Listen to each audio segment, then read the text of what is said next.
M3 have shown us that that is a decent matchup.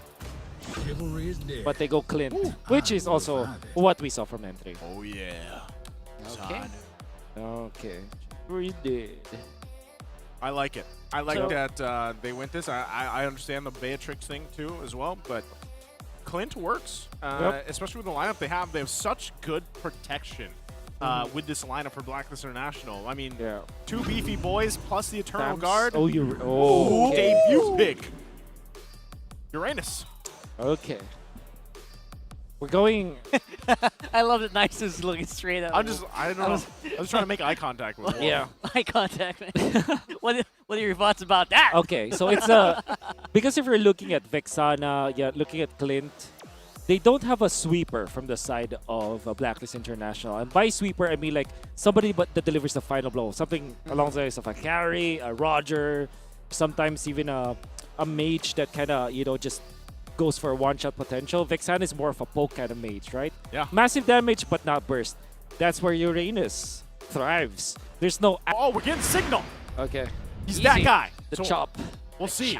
Again, welcome, ladies and gentlemen. It's taken us a minute, but we've gotten to this point now. Last match of the day. It's ONIC Philippines and BLACKLIST International. Game number 1 in this best of 3. I have not actually seen a CC versus Uranus matchup in a while. I don't think I remember seeing that. Yeah. Super interesting. Who would actually come out on top there? Well, definitely not Uranus, but Uranus will stay there alive. I think he's gonna be. He's just basically gonna outlive the CC. Yeah, Right. exactly. Because you have the thing with Uranus's passive is that you kind of if there's no burst, there's no actual big chunks of damage, you're gonna survive because you're just gonna get so much stacks. And CC, is a reap kind of a killer. So you gotta just wrap up the damage. Non-stop hits. Non-stop. So Yeah. For those that don't know, Wolf, what does the reap mean? it's well. It's something. I'm just kidding. Wow. Yeah. I was really quick for Haji. He was missing out because look at it. Look at this. US on the bottom side. So Yeah. BLACKLIST decided to go on the bottom side of the map quite early Yeah. without the Eternal Guard. So what was that about? We'll have to find out. As I think ONIC, they see an opening and they're trying to push hard where it hurts. And already though, again, look how aggressive ONIC's being here. Sui Oh, taken out of the picture like that. So now this turtle for the taking here for ONIC, but What's that again, about? yeah, there seems to be some disconnect a little bit, but can BLACKLIST International contest this? Oh, very early activation here from ONIC, seeing that, you know what, we got some under-leveled BLACKLIST agents here. Let's see what we can take from them, and that's what they're going to take. They're going to take the turtle. Massive disconnect from BLACKLIST International, though. They're landing the shots one after the other. Good usage of Haji's ultimate and Flicker. Good out from Yue. But then they did not chain their spells altogether. So it looks like BLACKLIST International are not that connected, while ONIC utilizing Super Fins in a way that there's so much counters you have for the Louis against this Barretts. Barretts actually suffer so much when there's Louis. And Super Prince has been known as one of the better Louis players, actually. Yeah. There's not many. There's right? not many. There's not many Louis players, but yeah, Super Prince Yep. does it well. And right now, ONIC doing a great job at kind of controlling this early portion of the game. Diversion up top. Are they going to put pressure here still? It looks like that's going to be called off. They see Sensui's up here. Still quite a bit of ways as well from the turtle final slash. I would say Escalera very aggressive with the final slash. I like to see it. Yeah, with the flickers as well. Going back to the topic about Reap, and Reap is a term that was used in-game for Mobile Legends, but I generally call it ramp kind of damage, where if you compare Claude versus Carry, for example, Carry is a burst, deals chunks of damage, right, per attack. Yep. But Claude deals so much attacks in a smaller period of time. That's why it looks like a burst, but it isn't. So that's mainly the difference. Uranus loves to play against Reap type of damage. Oh. Yeah.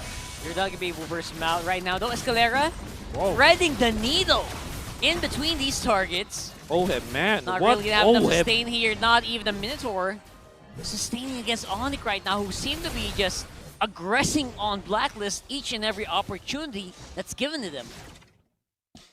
gotta have to hand it to Oheb. Salvaging that fight would have been very disastrous for Blacklist International. The fact that they only lost Haji and they gave a kill to Oheb, that's already very good. Oh, Freeman. A Freeman dive onto Edward, not even with the vengeance. No way. Able to walk on out of there in the nick of time. But man, oh man, ONIC is, they know where it hurts. They know the wounds open by their attacks, and they are non-stop pressing on them. Yeah, that's what I like to see. ONIC playing very aggressively, especially early on. Going to control this, getting this next objective, and still looking for even possibly more fights if they want. Yeah, they're happy to just fade away that turtle and then go straight into the team fight, knowing that Haji's only level 5 right now and not really in a position to take these team fights yet. And ONIC are just going at it non-stop right now. Yeah. What an idea from ONIC. It's all about aggression and tempo control.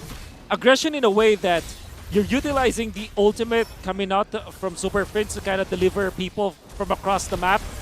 Oh my! And Escalera found another one, another final slash, but this time he gets 2. And the best thing about it is that ONIC are not choosing their targets. You can see that when Haji shows himself, they go onto him. They know that their ultimates are quite low when it comes to the cooldowns, like Super Prince, Escalera, and King Kong. Low cooldown ultimates. It's also very true for Gem, but that's not a killing kind of ultimate. What I'm trying to say here is the final slash in combination with the delivery coming out from Super Prince, it allows ONIC to be very aggressive that even Haji cannot breathe. A Minotaur for Blacklist International being gunned upon by ONIC because of the aggression. Not only that, too, but the first item from Super Prince, I believe, was that Necklace of Durance. Like, he picked that up early on. Yep. Yes, the Dominant Ice was picked up, too, but it already kind of helps answer some of that sustainability coming from this lineup of Blacklist International, especially when they're bunched up, right? That is something that's difficult to deal with when you have a Lu Yi across from you. And so Kelra pushes that lane, gets that down on the bottom side. Yeah. And so ONIC finds himself 3.3k ahead at the 6.5 minute mark. That's not what I expected from ONIC this early on. The side effect of all of this is Kelra just got so much free time on his own against turrets, against minions, not needing to participate in these fights. And that's a Nathan. Yeah. This point, gonna be difficult now to come back. 2.7k from ONIC, and you have to remember, this composition from ONIC also is good at the late game. This is Nathan. And you're gonna see the neutral objectives melt. Like Lord, that's gonna be taken out so easily because of this Nathan. Towers, oh man, that's gonna be quick work for a Nathan. So we have to break it down as we're taking a look here. Even the items falling into place. Where's the saving grace for Blacklist International in this game? Well, I guess if they group up, that's gonna be the saving grace. But now even Sensui doesn't have the passive. Oh no! Oh, Barretts, and there you go! Another 2-man final slash. You don't need to take everyone, but they will be able to take 2. And they are gonna have a hard time to re-engage if Blacklist don't group up soon. That's gonna be 2 for King Kong, and a turret going down as well. Very aggressive forward diversion play here from ONIC, trying to establish as much dominance as they can over Blacklist's jungle. Wow. Did they utilize the tearing for that teleport? Anyways, Edward just, he has the vengeance, he's a CC, but he's having a hard time surviving these hits. King Kong though, not careful, taken down and shut down by Oheb. At least Oheb able to find something out of that. Yep. He is, in my opinion, one of the saving graces here later on if they can get to the late game especially. But right now we're seeing a struggle here, especially when it comes to these objectives.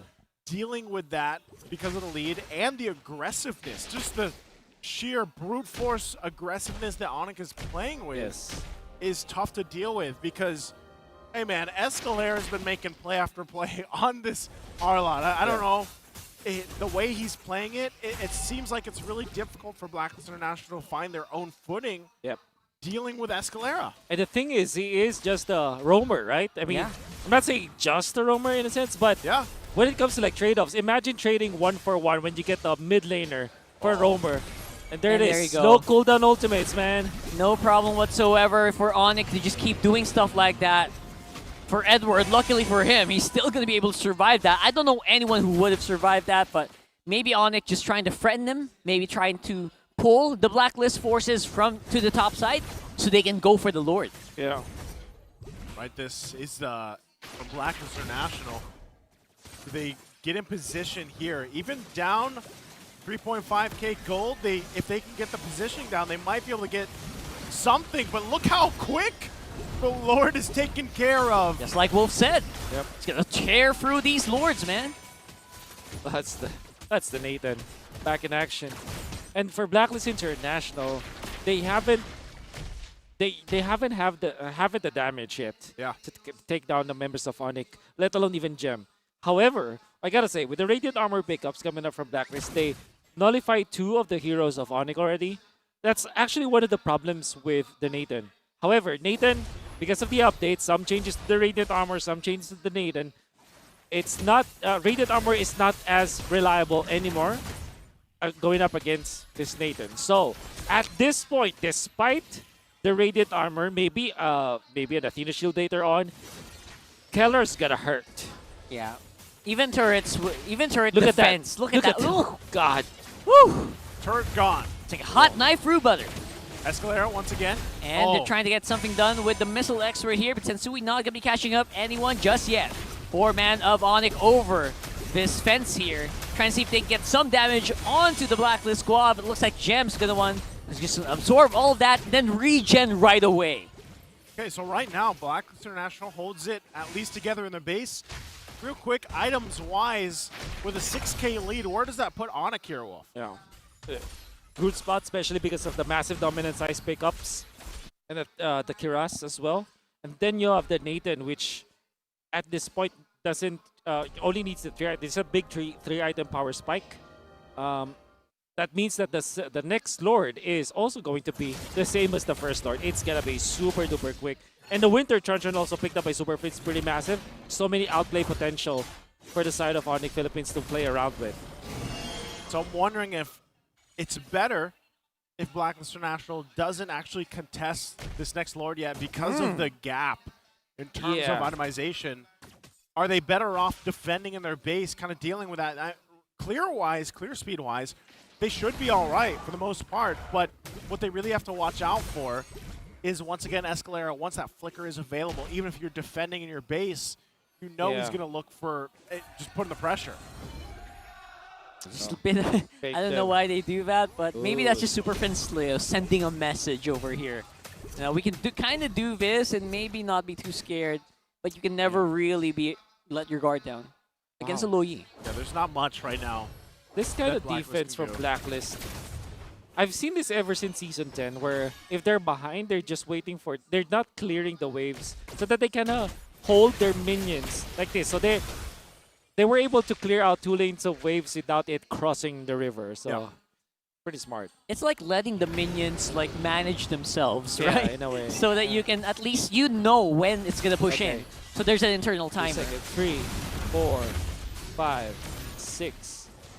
Oh, they stopped. 6 seconds, and that's 3 bars. Oh my goodness, look at that. And there you go. The fight is already erupting with Haji in the middle of everyone, but only one man getting knocked up. That's King Kong with the assist from the Lord as well. The DPS from BLACKLIST is going to be really, really strong here in the back eye, but that's not where the fight is focused on. Edward is going to be the first one to fall. That's 45 for the next 42 seconds.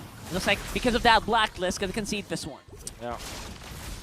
Great idea from BLACKLIST, but Super Friends with Flicker as well as the Winter Truncheon. Oh my! Oh, Oheb, are you paying attention? That's going to be Kelra demolishing the goal laner here, not knowing You can see where it was going to come out.